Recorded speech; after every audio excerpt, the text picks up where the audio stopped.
Ја слушате програмата Низ Светото Писмо.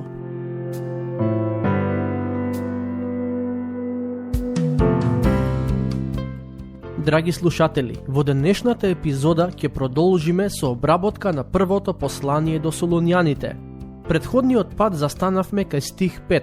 Во него апостолот Павле вели: зашто нашето евангелие не дојде кај вас само со слово, туку и во сила и во светиот дух, и во полна увереност. Самите знаете какви бевме меѓу вас заради вас.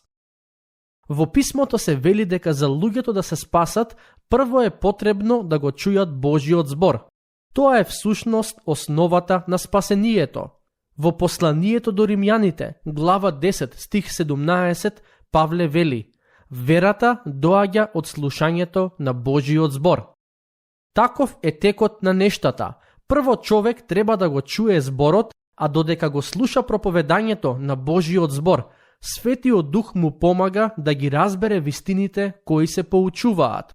А потоа, на поединецот останува дали ќе поверува во тоа што го слуша или ќе го игнорира гласот на Светиот Дух. Кога Павле беше во Солун, дел од луѓето не сакаа да поверуваат во неговата порака, а оние кои поверуваа беа сведоци на силата на Евангелието. Стих 6. И вие се угледавте на нас и на Господ, кога во големи маки го примивте Словото со радост на Светиот Дух. Интересно е тоа што Павле вели дека тој, Сила и Тимотеј беа за пример пред христијаните во Солун. Јас лично немам доволно храброст да се сметам себе си за пример пред другите христијани, бидејќи сметам дека не секогаш сум добар пример.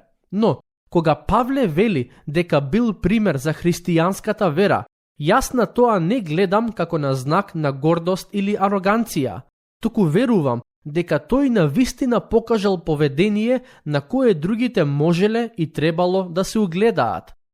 Тој исто така вели дека христијаните во Солун го примија Словото во големи маки, но сепак со радост на Светиот Дух. Тој ги користи зборовите маки и радост во иста реченица.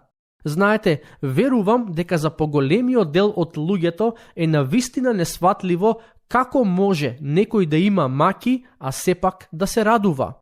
Ние најчесто мислиме дека маките ја потиснуваат радоста во срцето на човекот. Дека маките и радоста не можат истовремено да постојат во животот на една личност. Ако некој има маки и страда, како може таа личност истовремено да се радува? Зошто би се радувала? А ако некој се радува, како може таа личност истовремено да искусува какво било страдање? Но, за оние кои му веруваат на Бог, сосема е возможно да минуваат низ маки и страдања, а сепак да се радуваат. Не само христијаните во Солун, туку многу личности низ историјата на црквата покажале дека Бог им дал сила да се радуваат и покрај маките. Низ годините познавав многу посветени и зрели христијани, кои лежеа во смртна постела со болки и заминаа од овој свет без Бог да ги исцели од нивните болести. Но, тоа беа луѓе кои и покрај болките и маките сепак се радуваа во Господ. Христијаните во Солун се соочуваа со многу маки поврзани со прогонството за верата. Сигурен сум дека дел од нив беа отфрлени од своите семејства и пријатели поради верата во Христос, а и сите беа прогонувани од римските власти, но и покрај се, тие се радуваа. Човечки гледано, тоа може да изгледа невозможно, но тоа што за човекот е невозможно, за Бог е возможно. Тој може да ни даде радост во нашите срца, независно од околностите и притисоците со кои се соочуваме. Стих 7. Така што станавте образец за сите верници во Македонија и Ахаја.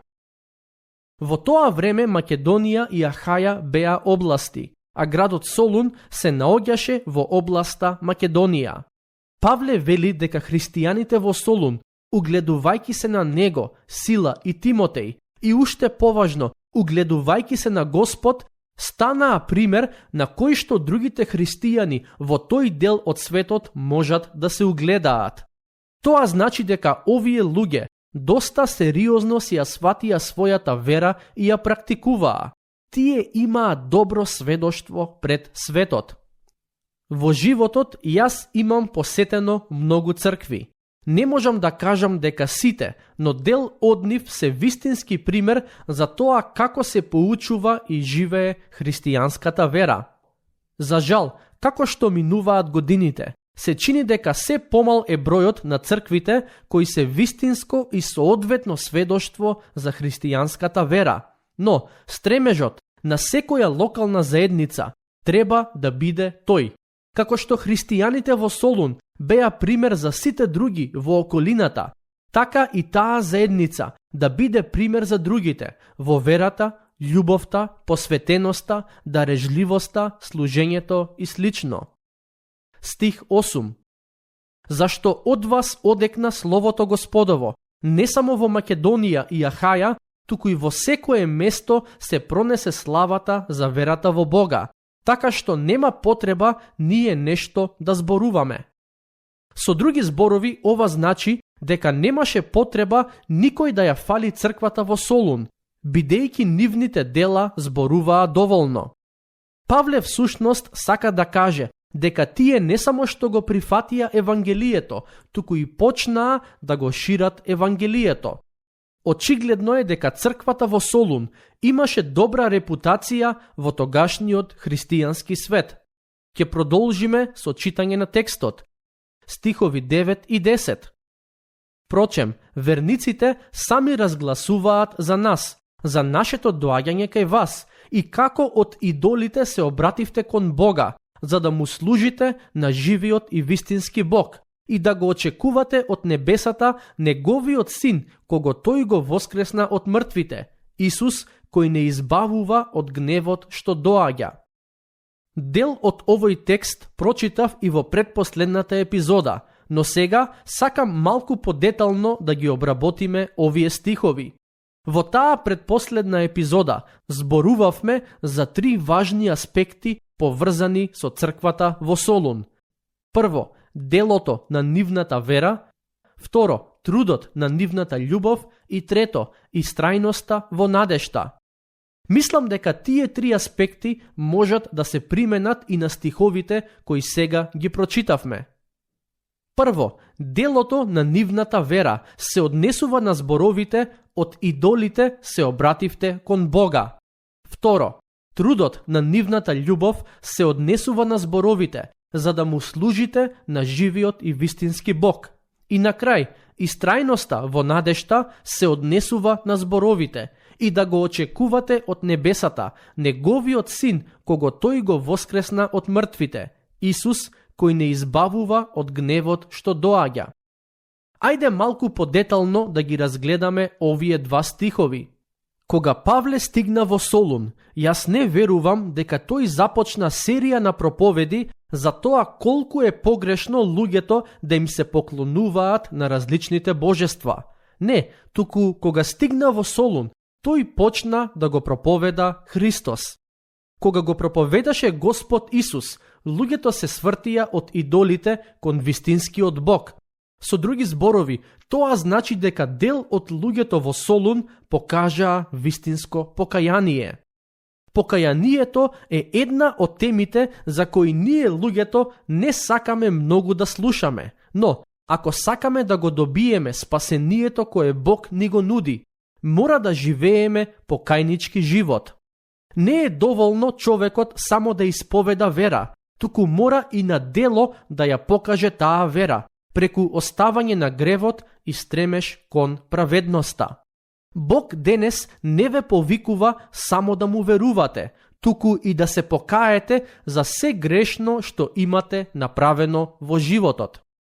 Во стиховите кои ги прочитавме, Павле не кажува кои идоли и така наречени божества ги почитувале луѓето во Солун, но јасно ни дава до знаење дека тие се поклонуваа на идоли.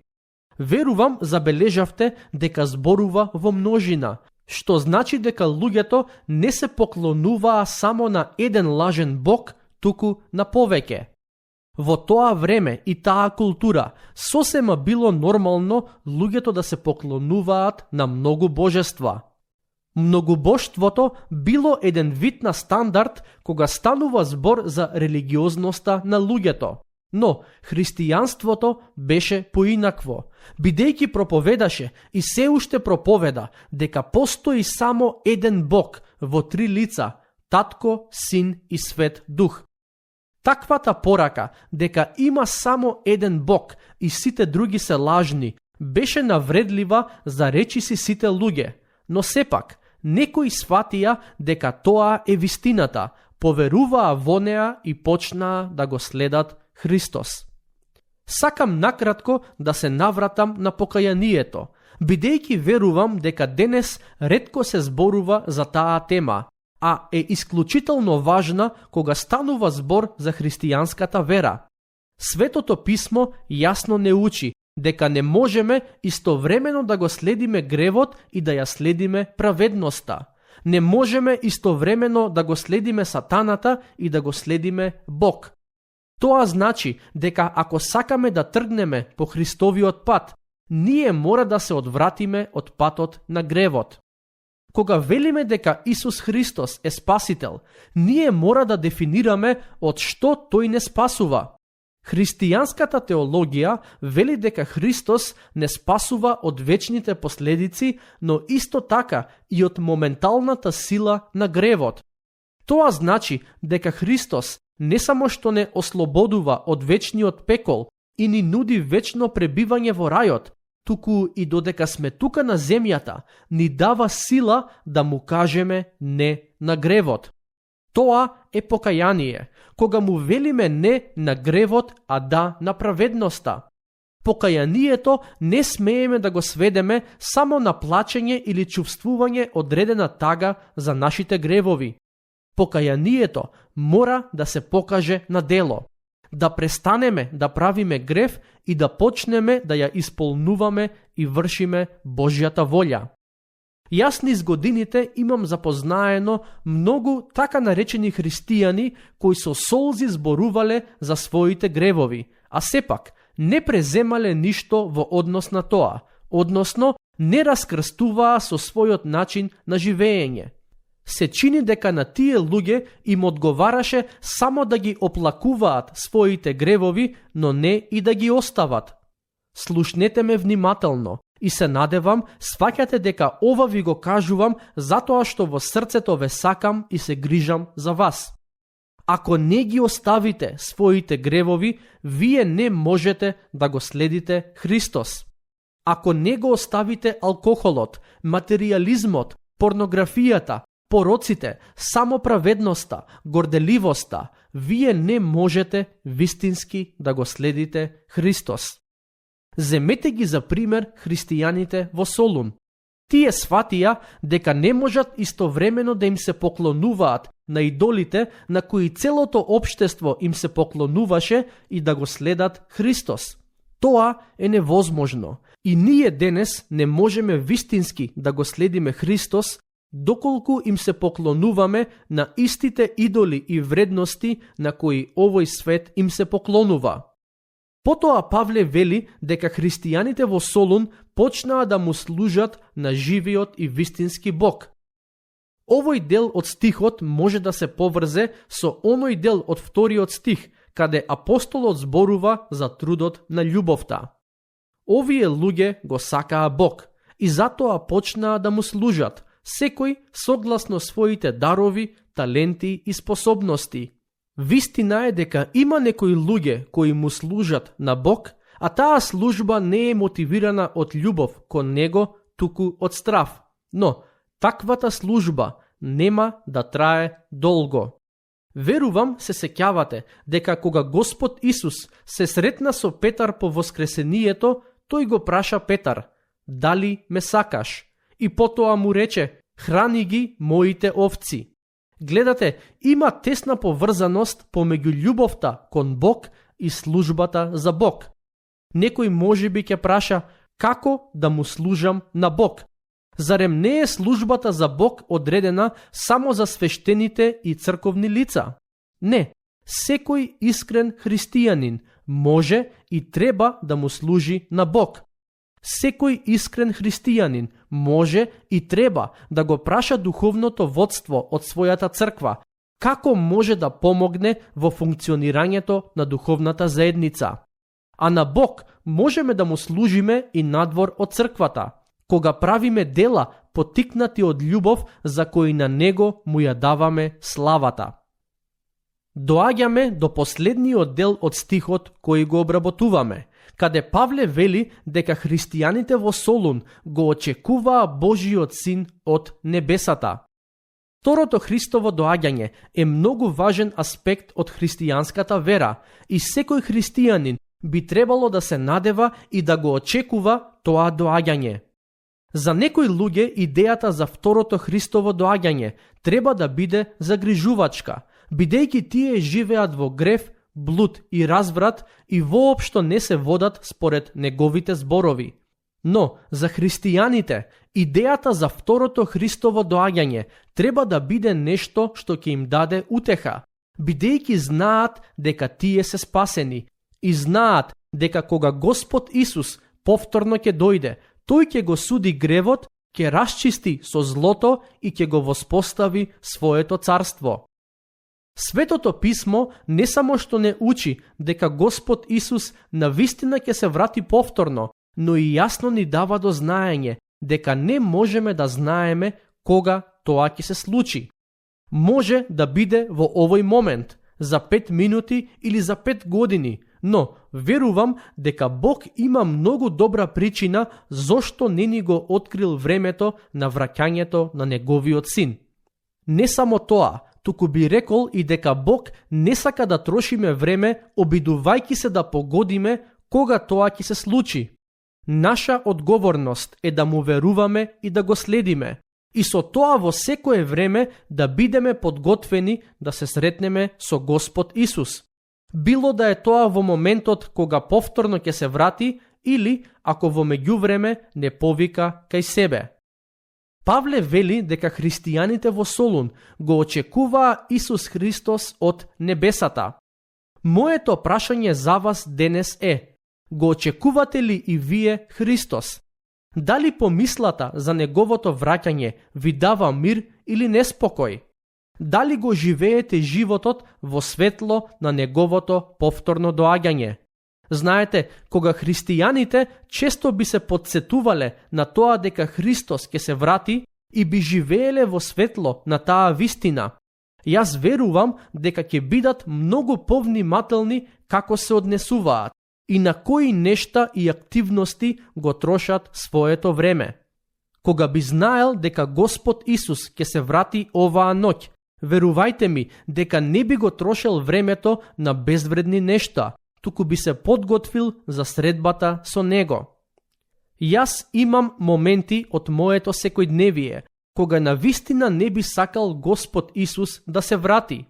Например, кога некој ќе ме изнервира во сообраќај и кога од мојата уста ќе излезат зборови кои не треба да ги изговорам. Тоа е момент во кој не би сакал да се сретнам со Господ Исус, бидејќи ќе ми биде непријатно. Но има и моменти кога навистина би сакал повторно да дојде. Например, би сакал Господ Исус да се врати додека ја снимам оваа аудиопрограма. Тогаш би ме нашол како правам нешто што нему му е угодно и служи за Негова слава. Но Бог нема да се консултира со нас кога станува збор за повторното доаѓање на Неговиот Син. Самиот тој има изјавено дека тоа ќе се случи како крадец во ноќта, односно неочекувано без да знаеме. Затоа, наше е да живееме во стравопочит кон Бог и така во секое време да бидеме подготвени за таа средба. Тука ќе го завршиме денешното проучување. До следниот пат, Бог нека ве благослови.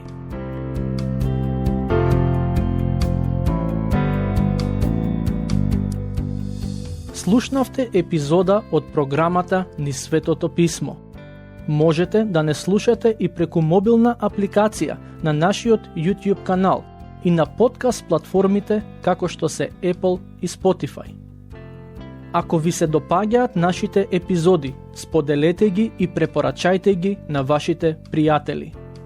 Бидете слободни да ни оставите свој коментар или да ни пишете на нашата имейл адреса nizsvetotopисmo@gmail.com. Следете ги нашите страни Низ Светото Писмо на Facebook и Instagram. Епизодите од оваа серија можете да ги најдете и на нашата веб страна ttb.twr.org.